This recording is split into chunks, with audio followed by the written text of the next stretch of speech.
పాత నియమంలో ఆయన పెద్దవాడు, ప్రధాన యాజకుడే వణుకుతాడు. ఒక టైం వెళ్తే మరలా వస్తాడా లేదో తెలీదు.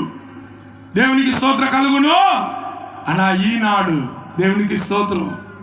ఆ కాలంలో నీ సభలకు వచ్చి బీచ్లో కూర్చొని నోట్లో వేరుశనగ పప్పు వేసుకుని అంగులు ఖర్చుకుని వాక్యం వింటావు. అట్లా వింటే ఏమవుతాయి తెలుసా? ఆ కాలంలో పాత నిబంధనలో అక్కడే పడిపోతా. ఇప్పుడు నీ ఇష్టం. హల్లెలూయా. హ్యాపీగా వచ్చి హ్యాపీగా కూర్చొని దేవుని చేయెత్తి ఆరాధన చేసి, తండ్రి స్తోత్రం, తండ్రి నన్ను ఆశీర్వదించండి అంత బోల్డ్గా అంత ధైర్యంగా చెప్పటం అంటే, చెప్తున్నామంటే అదొక కారణం యేసు క్రీస్తు శిలువలో చేసిన త్యాగము. హల్లెలూయా చెప్తామా? ఇప్పుడు నీ భయపడే అవసరం లేదు. పాత నిబంధన జనాలు భయపడలాగా అవసరం లేదు. ధైర్యంగా తండ్రి దగ్గర వెళ్ళొచ్చు. ఆయన పేరు యావే. యావే తండ్రిని పిలవచ్చు, అబ్బా తండ్రిని పిలవచ్చు. ఆయన చేయి పట్టుకుని డాడీ నాకు ఇది ఇస్తావా డాడీ అని అడగవచ్చు.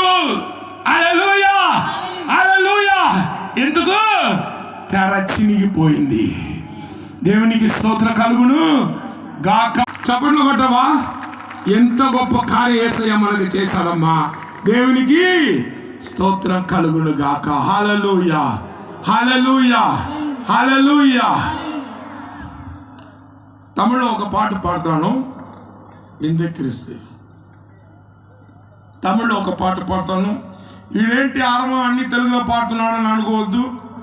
కొంతమందికి అరవం పాట అంటే ఇష్టం, నాకు తెలుసు. ఒక అరవం పాట మాత్రం పాడతాను. ఏంటిది? హల్లెలూయా, థాంక్ యూ జీసస్. ఏం జ్ఞాపకం చేసుకోవాలి చెప్పండి? ఏం జ్ఞాపకం చేసుకోవాలి? దేవుని నిత్య ప్రేమ. దేవుని నన్ను నిత్య ప్రేమతో ప్రేమిస్తున్నాడు. ఆశీర్వాదం చూసి కాదు, సోదరులను చూసి దేవుడు నన్ను ప్రేమించలేదని అనుకోవద్దు. ఈ సిలువ వైపు చూస్తే దేవుడిని నేను ఎంత ప్రేమిస్తున్నా తెలిసిపోతాయి. హల్లెలూయా. ఈ సిలువ వైపు చూస్తే నీ ఆశీర్వదించబడిన బిడ్డ, నీ మీద శాపము రాదు, శాపము లేదని నీకు తెలిసిపోతాయి. ఈ సిలువ నీవు చూసినప్పుడు ఇని నీకు భయము అవశ్యము లేదు. తండ్రి దగ్గర వెళ్ళటానికి భయం అవసరం లేదు. తండ్రి దగ్గర ధైర్యంగా వెళ్ళి ఆయనకి సేకరించి ఆయనకు ముద్దు పెట్టి, తండ్రి యేసు నామంలో నాకు ఇది ఇస్తావా అని ధైర్యంగా అడగవచ్చు, ధైర్యంగా ఆరాధన చేయవచ్చు. హల్లెలూయా.